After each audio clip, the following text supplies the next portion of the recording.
Okay, good afternoon everyone, welcome to my channel.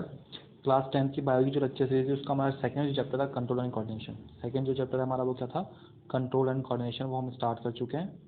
ठीक है, कुछ प्लांट से रिलेटेड हमने कुछ डिस्कशन किए थे। तो बेसिकली अगर आपको याद हो तो हमने प्रीवियस लेक्चर के अंदर हमने इफेक्ट्स ऑफ लाइट्स के बारे में डिस्कस किया था। ठीक है, नेक्स्ट जो पॉइंट है हमारा वो है फोटोपैरिडिज्म एंड फ्लावरिंग। ठीक है, जो नेक्स्ट टॉपिक है, पॉइंट है हमारा वो क्या है, फोटोपैरिडिज्म एंड फ्लावरिंग। तो देखिए बेसिकली इसका मतलब क्या होता है, it is a psychological change occurring in the plants in response to relative light of the day and light. ठीक है, कहने का मतलब क्या है, प्लांट्स का एक साइकोलॉजिकल रेस्पॉन्स जो क्या हो basically relative the length of the day and light, जो बेसिकली लाइट या जो डे के अंदर जितनी भी सनलाइट आ रही है उस पूरी लेंथ के ऊपर डिपेंड करता है। ठीक है, तो एक साइकोलॉजिकल रेस्पॉन्स है प्लांट्स का। किसका? प्लांट्स का। The term photoperiodism was use by Garner and Allard. सबसे पहले जो फोटोपैरिडिज्म वर्ड यूज किया था, आपको साइंटिस्टों के नाम ध्यान रखना है कौन कौन थे, ग्रैनर एंड अलार्ड।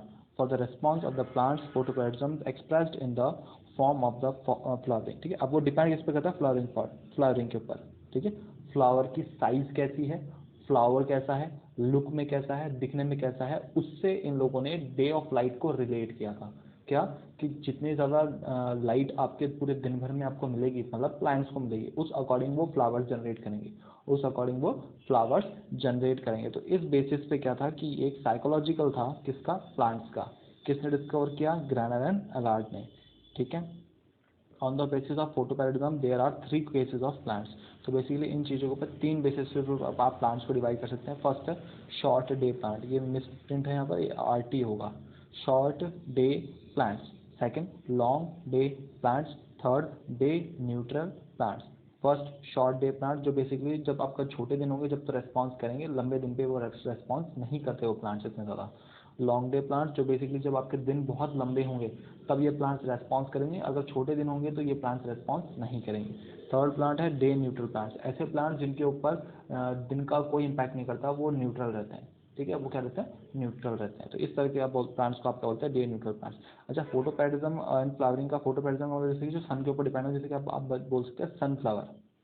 ठीक है, एक प्लांट हो गया ना सनफ्लावर, उसका अगर आप उसके फ्लावर्स को देखेंगे तो वो सन के डायरेक्शन में रोटेट करते हैं, तो इस तरह से आप बोल सकते हैं।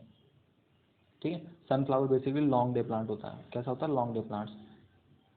तो आपको बस 2 साइंटिस्टों के नाम ध्यान रखना है और इनके टाइप्स ध्यान रखना है कि क्या किस तरह से फोटोपैरिडिज्म से डिवाइड किया हुआ है। आगे देखिए, नेक्स्ट जो पॉइंट है वो है हमारा वर्नलाइजेशन एंड फ्लावरिंग। नेक्स्ट जो पॉइंट है वो क्या है हमारा, vernalization and flowering. The term vernalization was coined by Lysenko. ठीक है, किसने तो इस टर्म को यूज़ किया था? Lysenko. For promotion of a flowering by a previous cold treatment for flowering in winter varieties. ठीक है, अच्छा ये इस टाइप के प्लांट्स क्या होते हैं जो विंटर में आके ग्रो होते हैं, जो क्या होते हैं विंटर में ग्रो होंगे। winter cold treatment is necessary in nature plants requiring cold treatment usually behalf as the biennial। तो बेसिकली क्या है, ऐसे प्लांट जिनको बेसिकली जो विंटर में ग्रो होते हैं, जिनको विंटर ट्रीटमेंट चाहिए होता है। ठीक है, मतलब जिनको विंटर चाहिए ही होता है, उस तरह के प्लांट्स को हम क्या बोलते हैं? वर्नलाइजेशन। ठीक है, vernalization and flowering. The germination and the grow vegetably in first season and produce flowering during the second season. अब इस तरह के प्लांट्स क्या होते हैं कि फर्स्ट सीजन में तो क्या करते हैं, ये अपने आप को ग्रो करते हैं, अपने आप को ग्रो करते हैं, और सेकंड सीजन के अंदर क्या करते हैं, जर्मिनेशन क्रिएट करके अपने न्यू वंस को ट्रीट करते हैं। ठीक है, मतलब कहने का मतलब जैसे कि इस टाइम इस साल क्या करेंगे, जैसे 2020 के अंदर ये नवंबर से फरवरी के बीच में ग्रो होंगे, और नेक्स्ट ईयर नवंबर से फरवरी के बीच में क्या करेंगे, अपना ट्रीटमेंट करेंगे, और प्लस अपने क्या करेंगे, जर्मिनेशन करेंगे, मतलब अपने न्यू वंस को बर्थ करेंगे। द सूटेबल टेम्परेचर, अच्छा ऐसा होता क्यों है, क्योंकि बेसिकली इनके लिए वो टेम्परेचर रिक्वायर्ड होता है, इन प्लांट्स के लिए वो टेम्परेचर रिक्वायर्ड होता है। ऊपर वाले प्लांट्स होंगे फोटोपैरिडिज्म, जिनके लिए सनलाइट रिक्वायर्ड है, और वर्नलाइजेशन मतलब जिनके लिए कोल्ड रिक्वायर्ड है। ठीक है, तो कोल्ड होगा जब ही इस तरह के प्लांट्स क्या करेंगे, ग्रो करेंगे, और क्या करेंगे, अपने आप को ट्रीट करेंगे, और बेसिकली जनरेशन करके अपने नए नए वंश को, न्यू वंश को बर्थ करेंगे। The suitable temperature for vernation is 4 degree Celsius. देखिए इनका टेम्परेचर कितना होना चाहिए, 4 डिग्री सेल्सियस। अच्छा 4 डिग्री सेल्सियस से ज़्यादा टेम्परेचर होगा तो ये क्या करेंगे, प्लांट्स ग्रोथ नहीं करेंगे। क्या करेंगे? नहीं करेंगे ग्रोथ, डेथ हो जाएगी इन प्लांट्स की। And time period varies from 4 days to 3 months. उनका जो टाइम पीरियड होता है ग्रो करने का, जनरेशन करने का, वो क्या होता है, वेरी करता है 4 डेज से 3 मंथ। तो आप लगा सकते हैं नवंबर, दिसंबर, जनवरी, फरवरी, तो मतलब मिड नवंबर से आप मिड फरवरी के बारे में बात कर लीजिए। इस टाइम पीरियड के अंदर ये क्या करते हैं, ये ग्रो करते हैं, और टेम्परेचर 4 डिग्री सेल्सियस होता है। अगर इससे ज़्यादा टेम्परेचर होगा तो बेसिकली क्या करते हैं, ये लोग सर्वाइव नहीं करते। अब बेसिकली क्या है, 2 डिफरेंसेस हैं, फोटोपैरिडिज्म एंड आपका डिफरेंसेस किस किस में बात कर रहे हैं हम, आपका पहला है प्रोटोप्लाज्म एंड फोटोपैरेडिज्म, ठीक है, यहाँ पर ये भी मिसप्रिंट है। जो डिफरेंस है आपका वो क्या है, फोटोप्लाज्म एंड फोटोपैरेडिज्म, ठीक है। प्रोटोप्लाज्म क्या होते हैं,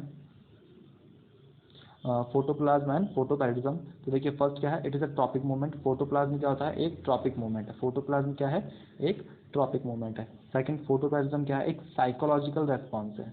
क्या है, psychological response, relative length of the day and night, जो किसके ऊपर डिपेंड करेगा, जो लेंथ होगी आपकी डे और नाइट की उसके ऊपर डिपेंड करता है। तो ये क्या है, एक तरीके से साइकोलॉजिकल, डे ज़्यादा तो इनका रेस्पॉन्स ज़्यादा, डे कम, डे लाइट कम तो इनका रेस्पॉन्स कम। तो इस तरह से ये क्या है, एक साइकोलॉजिकल रेस्पॉन्स है, ठीक है। फोटोप्लाज्म क्या होगा, the stimuli perceived by the apical meristem, ठीक है। मेरिस्टेमम, एपिकल मेरिस्टेमम क्या होता है, ये टिश्यूज चैप्टर आपने पढ़ा होगा 9th क्लास के अंदर, ठीक है। टिश्यूज चैप्टर आपने पढ़ा होगा 9th क्लास के अंदर, उसमें बताया गया था कि जितने टिश्यूज होते हैं वो क्या क्या फंक्शन करते हैं। फिर भी अगर आपको नहीं ध्यान है तो अभी आप हम आगे डिटेल में पढ़ेंगे इसको। द स्टिमुली मतलब क्या होता है, response is prevented by the apical meristem, ठीक है, मेरिस्टेम, ठीक है। एपिकल मेरिस्टेम एक टिश्यू होता है जिसके बेसिस पे क्या करते हैं, इनके अंदर स्टिमुली मतलब रेस्पॉन्स क्या करते हैं, रिसीव्ड होते हैं। और फोटोपैरेडिज्म में क्या होता है, stimuli is received by the leaves, इसके अंदर जो रेस्पॉन्स होता है वो किसके थ्रू होता है, लीव्स के थ्रू होता है। ये क्या है, एक तरह का टिश्यू होता है, ठीक है। और इसके अंदर फोटोपैरेडिज्म के अंदर किस में होगा, लीव्स के थ्रू होगा। थर्ड पॉइंट देखिए फोटोप्लाज्म के अंदर, it is due to the differential growth and in elongation zone, ठीक है। अच्छा ये क्यों डेवलप होता है, बेसिकली डिफरेंशियल ग्रोथ, जो अलग अलग लेवल के ऊपर ग्रोथ होती है उसके बेसिस पे क्या होता है, ये डेवलप होता है। और फोटोपैरेडिज्म क्या होता है, it is due to the replacement of vegetation buds and reproductive buds. और इसके अंदर क्या होता है, फोटोप्लाज्म के अंदर बेसिकली इसके अंदर क्या होता है, रिप्लेसमेंट होता है। मैंने आपको बताया ना अभी अभी हमने देखा था कि नेक्स्ट सीजन के अंदर जनरेट होता है। तो इस तरह से क्या होता है, इसके अंदर क्या होता है, रिप्लेसमेंट होता है वेजिटेटिव बर्ड्स का। वेजिटेटिव बर्ड्स अगर आपने देखे हो तो आपने 9th क्लास में पढ़ा होगा, पोटैटो उसके ऊपर इस तरह से कुछ बर्ड्स बन जाते हैं, ठीक है, जिनको आप कट करके करते हैं फिर ग्रो कर लेते हैं। तो ये वेजिटेटिव बर्ड्स के थ्रू क्या होता है, इनमें रिप्रोडक्शन होता है। और जबकि इसके अंदर क्या होता है, डिफरेंशियल ग्रोथ होती है एलोंगेशन जोन के अंदर, ठीक है। ये एलोंगेट होते रहते हैं और डिफरेंशियल ग्रोथ चलती है इनके अंदर, किनके अंदर, फोटोप्लाज्म के अंदर। और फोटोपैरेडिज्म के अंदर क्या होगा, बर्ड्स के थ्रू इनका क्या होता है, ग्रोथ होता है, ठीक है। तो ये फोटोप्लाज्म अगर आपको समझ में नहीं आया, अपने प्रीवियस लेक्चर्स में हमने डिस्कस किया था फोटोप्लाज्म क्या था, फोटोपैरेडिज्म अभी आज हमने डिस्कस कर लिया है, ठीक है। तो ये जो बेसिकली जो पॉइंट्स हैं हम ये प्लांट से रिलेटेड पढ़ रहे हैं कि प्लांट्स के अंदर जो ग्रोथ होता है या कंट्रोल एंड कोऑर्डिनेशन होता है वो किस किस के थ्रू होता है, ठीक है। तो सनलाइट के थ्रू हमने देख लिया, फोटोपैरेडिज्म देख लिया, वेंटिलेशन देख लिया, जो बेसिकली क्या होता है विंटर में या कोल्ड के थ्रू होता है, ठीक है, growth and control and coordination. अब बात करते हैं हम ग्रोथ रेगुलेटर्स। ग्रोथ रेगुलेटर्स मतलब प्लांट्स के अंदर वो सेक्शन जो क्या करते हैं, ग्रोथ को रेगुलेट करते हैं या ग्रोथ को डेवलप करते हैं, ठीक है। तो उनके बारे में हम डिस्कस करते हैं। तो देखिए आप, the growth regulators are important chemical affecting growth, ठीक है, बहुत इंपॉर्टेंट है।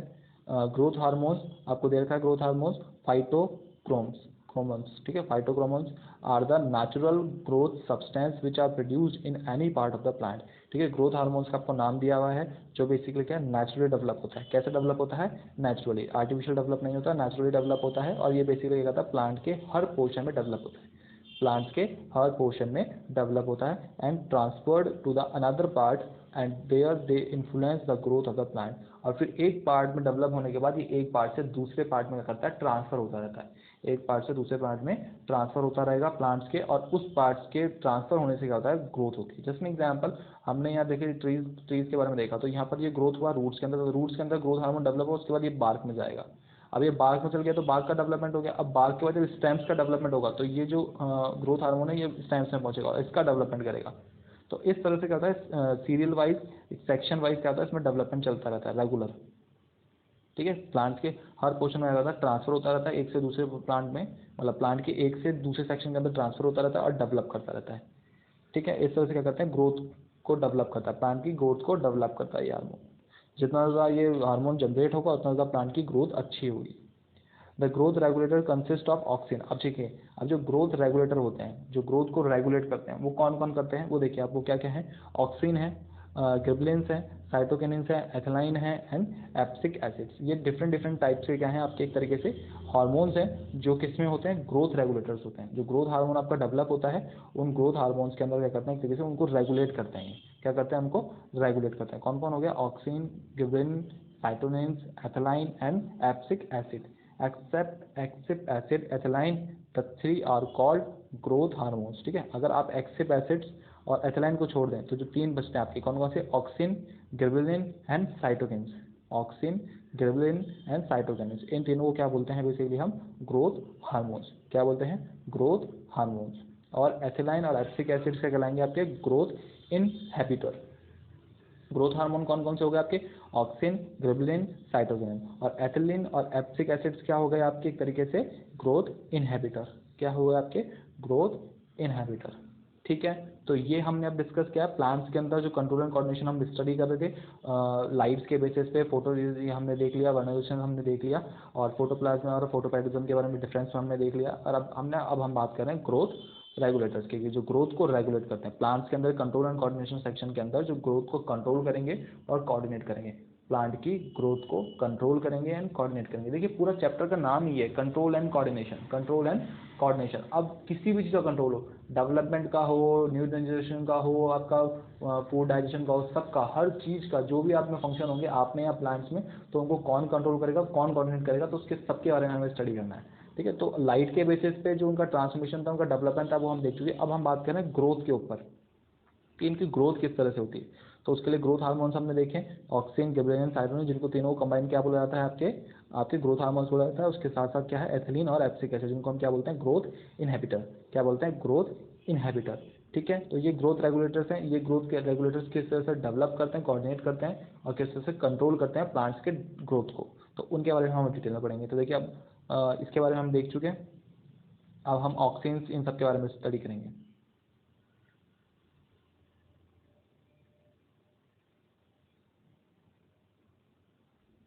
ओके, तो देखिए हम ऑक्सिन के बारे में देख लेते हैं फटाफट। ऑक्सिन क्या होता है, auxin are the growth hormone which were first discovered by Charles Darwin. आपको देखिए इसमें फिक्स चीज़ें ध्यान रखनी है डायरेक्ट। सबसे पहले किसने डिस्कवर करा, चार्ल्स डार्विन ने। Auxins are the weak organic acid. क्या होते हैं ये, weak organic acid which can promote elongation and growth, जो क्या करेंगे आपके इलांगेशन और ग्रोथ को प्रमोट करते हैं, इलांगेशन और ग्रोथ को प्रमोट करते हैं। हमने देख लिया कि ग्रोथ रेगुलेटर है, तो नेचुरल सी बात है प्लांट्स की ग्रोथ को क्या करेंगे, कंट्रोल करेंगे और कोऑर्डिनेट करेंगे। These are produced in the apical meristem। कहाँ प्रोड्यूस होते हैं ये, apical meristem.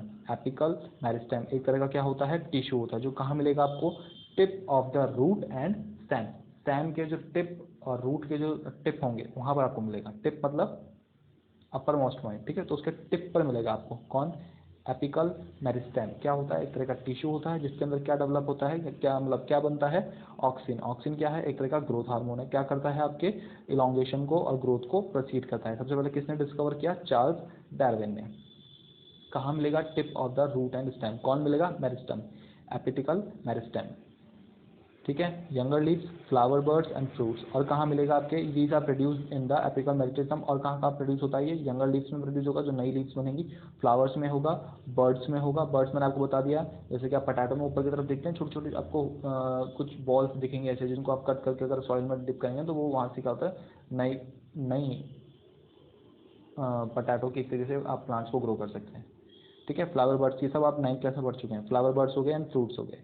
So the first discovered plant hormone was identified as the indolic acetic acid। ठीक है, LIAA। आपको ध्यान रखना है कि जो सबसे पहले जो प्लांट हार्मोन आइडेंटिफाइड हुआ था वो क्या था, इंडोलिक एसिटिक एसिड। क्या था, इंडोलिक एसिटिक एसिड। बाद में इसका नाम चेंज कर दिया, लेकिन आपको फिर भी ध्यान रखना है कि फर्स्ट कौन सा जनरेट होता है, इंडोलिक एसिटिक एसिड। ऑक्सिन के बारे में हम देख चुके हैं, चार्ल्स डार्विन ने किया था इसको। वीक ऑर्गेनिक एसिड होता है ये, और क्या होता है, प्लांट्स के एपिकल मेरिस्टेम में मिलेगा। और कहाँ मिलेगा आपको, यंगर लीव्स में मिलेगा, फ्लावर बर्ड्स में मिलेगा, फ्रूट्स में मिलेगा। ठीक है, और क्या करेगा, ग्रोथ करेगा, इलांगेशन करेगा प्लांट्स की। अब फंक्शन ऑफ ऑक्सिन के बारे में बात कर लेते हैं। तो पहला फंक्शन है इसका सेल एनलार्जमेंट एंड इलांगेशन। तो देखिए आपको नाम से पता चल रहा होगा फंक्शन में ऑक्सिन का पहला क्या हो गया, सेल एनलार्जमेंट। सेल को क्या करेगा, एनलार्ज करेगा और इलांग करेगा, मतलब बड़ा करेगा, उसको साइज में बढ़ाएगा। तो auxin loosens the cell wall. क्या करता है, सेल वॉल को लूज कर देता है, लूज मतलब स्पंजी फॉर्म में। इंक्रीज मेम्ब्रेन परमेबिलिटी, मेम्ब्रेन की जो परमेबिलिटी होती है उसको इंक्रीज कर देता है। And synthesize wall micro fibres. और जो आपके वॉल के अंदर माइक्रो फाइबर्स होते हैं उनको सिंथेसाइज करता है, मतलब सिंथेसाइज का मतलब उनको डाइजेस्ट करके उनको यूजफुल बनाता है। All these activities result in the cell enlargement and elongation. और ये सारी एक्टिविटीज क्या करती हैं, सेल एनलार्जमेंट, सेल को बड़ा करने में हेल्प करती हैं, एनलार्जमेंट एंड इलांगेशन। ठीक है, किसका फंक्शन है, ऑक्सिन का। ओके, नेक्स्ट क्या फंक्शन है, टिश्यू कल्चर। टिश्यू के जो कल्चर होते हैं, मतलब टिश्यू का किस तरह से डेवलपमेंट होगा, किस तरह से पैटर्न होगा, कौन सा नया टिश्यू बनेगा, तो उसको भी कौन हैंडल करेगा, ऑक्सिन करेगा। थर्ड क्या है, एपिकल डोमिनेंस। क्या है आपका, apical dominance. The presence of terminal और apical bud involves the failure of the lateral bud growth, it is due to the secretion of IAA। अभी जब हमने पीछे देखा तो एसिड होता है, removal of apical birds result in the growth of lateral birds. कहने का मतलब क्या है, जो आपके बर्ड्स जनरेट होते हैं किसी भी वेजिटेबल के ऊपर या प्लांट के ऊपर, जो बर्ड्स जनरेट होते हैं वो बेसिकली कैसे होंगे, involve the failure of lateral birds growth. अगर वो बेसिकली अवेलेबल होते हैं, कौन अवेलेबल होगा, ऑक्सिन। ये आपके लेटरल जो बर्ड ग्रोथ होगा उसको करेगा, एक तरीके से रोकता है या फेल करता है, ठीक है। It is due to the secretion of IAA। अच्छा, ये होता क्यों है, क्योंकि बेसिकली ऑक्सिन के अंदर क्या होता है, एक एसिड फॉर्म होता है जिसको क्या बोलते हैं हम, IAA। अभी हमने पीछे देखा, ये removal of apical bud result in the growth of lateral bird. अगर एपिकल बर्ड रिमूव हो जाती है, अगर एपिकल बर्ड रिमूव हो जाती है तो क्या ग्रोथ करती है, लेटरल बर्ड, ठीक है। तो इस चीज़ को बैलेंस कौन करता है, आपके ऑक्सिन। कौन बैलेंस करता है, ऑक्सिन। अच्छा, बर्ड्स बता दिया आपको क्या हो गया, एपिकल बर्ड जो टॉप मोस्ट पे जनरेट होगी और लेटरल बर्ड जो हॉरिजॉन्टली, मतलब लेटरल लेवल के ऊपर डेवलप होगी, ठीक है। बर्ड्स पढ़ चुके हैं आप, मैंने बता भी दिया आपको बर्ड्स क्या होते हैं। आगे करेंगे, और क्या करती है ऑक्सिन, रूट फॉर्मेशन, रूट्स को फॉर्मेट करेगी। Auxin can induce advantages roots in the stem cutting, ठीक है। रूट्स हो जाती है, डेवलप करती हैं। अगर आप किसी स्टेम को कट करके क्या करते हैं, तो किसी सॉइल में वापस डिग करते हैं और वहाँ से प्लांट जनरेट होगा, तो कहने का मतलब वो किससे हुआ है, ऑक्सिन से। क्यों, क्योंकि ऑक्सिन ने क्या किया, रूट्स को स्टेम कटिंग के ऊपर डिवाइड कर दिया। जैसे आप किसी स्टेम को कट करते हैं और ग्रो करते हैं तो वहाँ पर ऑटोमेटिक रूट्स आ गई, ठीक है। तो वो किस कारण होता है, ऑक्सीड के कारण। और क्या करता है, सेल का डिवीजन करता है। नेक्स्ट क्या है, पार्थोगोनोपी। ये क्या होता है, application of synthesis as well as a natural auxin to unpollinated pistils products. आपके प्रोडक्ट्स दिए हुए हैं, डिफरेंट डिफरेंट प्रोडक्ट्स को बनाता है ये। अच्छा, सीडलेस फ्रूट्स, सबसे आपको ध्यान रखना है, क्या, सीडलेस फ्रूट्स को जनरेट करता है कौन, ऑक्सिन। ऑक्सिन क्या करेगा, सीडलेस फ्रूट्स, ऐसे फ्रूट्स जिसमें सीड्स नहीं होते, उनको क्या करता है, ये डेवलप करता है, ठीक है। Parthenocarpy is the phenomena of development of seedless fruits, ठीक है। अच्छा, ये पार्थेनोक्रॉपी क्या है, एक तरीके से आपने ये भी नाइन्थ में पढ़ा है, बायोडाइवर्सिटी चैप्टर आप पढ़ चुके हैं, बायोडाइवर्सिटी में था, ठीक है। जो सीडलेस फ्रूट्स होते हैं उनको क्या बोलते हैं हम, पार्थेनोक्रॉपी। क्या बोलते हैं, पार्थेनोक्रॉपी, ठीक है। सीडलेस फ्रूट्स को बोलते हैं हम लोग विदाउट पॉलिनेशन एंड फर्टिलाइजेशन, किसी भी पॉलिनेशन या फर्टिलाइजेशन के प्रोसेस के बिना सीडलेस फ्रूट्स जनरेट होते हैं। पॉलिनेशन, फर्टिलाइजेशन सब आप नाइन्थ में पढ़ चुके हैं। This phenomena is applies in seeds bearing fruits like grapes, banana, papaya, tomato, ठीक है। इन सब में क्या होता है, आपके डेवलप होता है, ठीक है।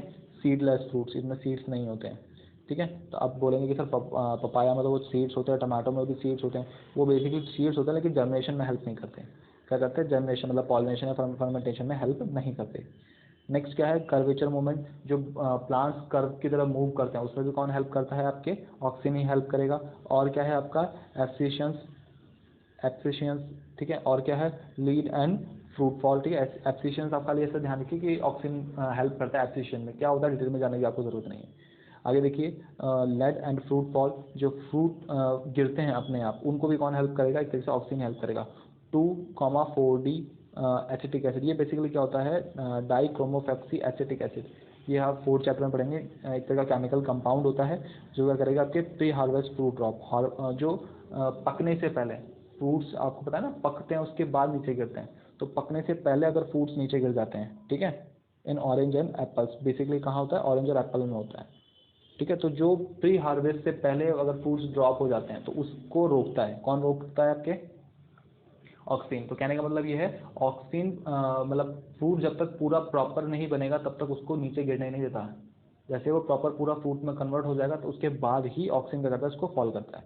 नेक्स्ट क्या करेगा ऑक्सीन, फ्लावरिंग। फ्लावरिंग बता दिया, oxygen generally inhibit flowering but in pineapple it cause flowering, ठीक है। बेसिकली क्या है कि आपके फ्लावर्स को जनरेट करता है, generally inhibit flowering but in pineapple it causes flowering. Next क्या है, weedicides, the auxins play important role in weed control, weed control में हेल्प करता है। Storage applied for potato storage, ठीक है। अब बेसिकली पोटैटो के अंदर जो कार्बोहाइड्रेट्स होते हैं उनको स्टोर करने के अंदर ऑक्सीजन हेल्प करता है, ऑक्सीजन उसके अंदर स्टोर करके रखता है, ठीक है। तो ये कुछ पॉइंट्स हैं जो इंपॉर्टेंट आपको ध्यान रखना है, एमसीक्यूज के लिए इंपॉर्टेंट है ये सब चीज़ें।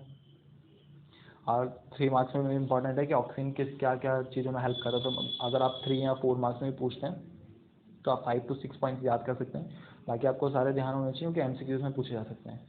तो होप आपको ऑप्शन समझ में आया। नेक्स्ट जो है एल्गोरिथम उसको हम नेक्स्ट लेक्चर के अंदर डिस्कस करेंगे। फिर भी अगर आपको इसमें कोई डाउट हो तो आप कमेंट बॉक्स में कमेंट कर सकते हैं। Okay, thank you.